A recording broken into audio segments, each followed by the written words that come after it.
स्वदेश मानवाधिकार संगठन छत्तीसगढ़ के गठन पश्चात हमने एक एक तथ्यों की जानकारी के लिए अग्रणी होना उचित समझा, जिसके तहत हमने एक पेपर की विज्ञापन के तहत एक चीज़ जानने की कोशिश कर रहे हैं, जिसमें मैं बैंक का नाम और हितग्राही का नाम नहीं बता पाऊँगा क्योंकि यह नियम विरुद्ध है। लेकिन ऐसी घटना घट रही है, क्या ऐसी घटना आपके साथ भी घट रही है? तो आइए संगठित होइए और अपने न्याय के लिए लड़िए।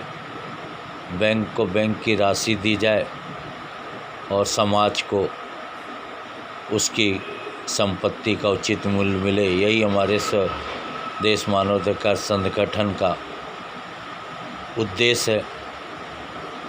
क्योंकि बैंक का पैसा जनता का पैसा है, हम उस पैसे को भी बर्बाद नहीं होने देना चाहते, लेकिन जनता की संपत्ति और जनता की मेहनत का पैसा भी हम बर्बाद हो के कुछ कमीशन खोरों के हाथ में नहीं जाने देना चाहते।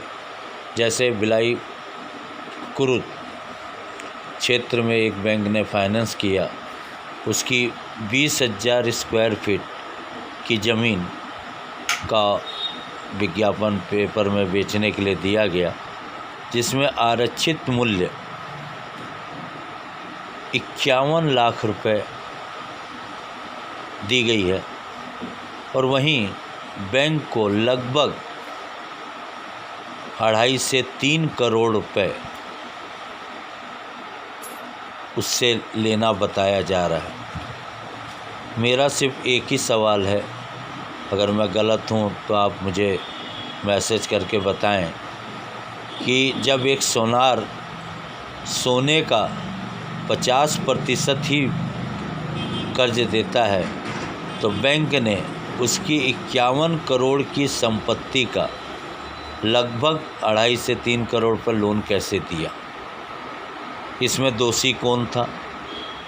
उस समय जब लोन दिया गया, उस समय इस ज़मीन की वैल्यूएशन कितनी थी? किस आधार पर उसको 2.5 करोड़ रुपए का लोन दिया गया? ये जांच का विषय है। और अगर 2.5 करोड़ रुपए दिया गया है तो इससे साफ प्रतीत होता है कि उस ज़मीन की कीमत उस 2.5 करोड़ से ज़्यादा है,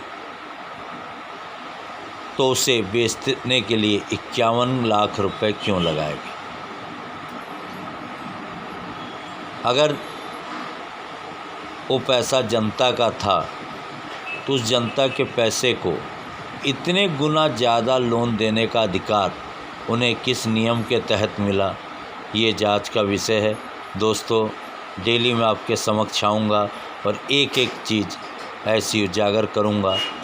और आपसे भी है कि अगर आपके साथ ऐसा कुछ हो रहा है तो आप संपर्क करें, हमारी संस्था का सहयोग करें, जनता की गाड़ी कमाई को बचाने में सहयोग करें और बैंक को उसकी वसूली में सहयोग का हम वचन देते हैं। उचित मूल्य के पश्चात हम बैंक की राशि दिलवाने में पूरा सहयोग करेंगे। दोस्तों, मेरा सहयोग करिए और इस आंदोलन में हम लोग एक होकर इसकी जांच का विषय बनाएं। और अब मैं चाहूँगा कि CBI इस तरह के प्रकरणों की जांच करे और राज्य अपराध अन्वेषण प्रकोष्ठ भी इस प्रकार की चीज़ों की जांच करे। धन्यवाद। जय हिंद छत्तीसगढ़।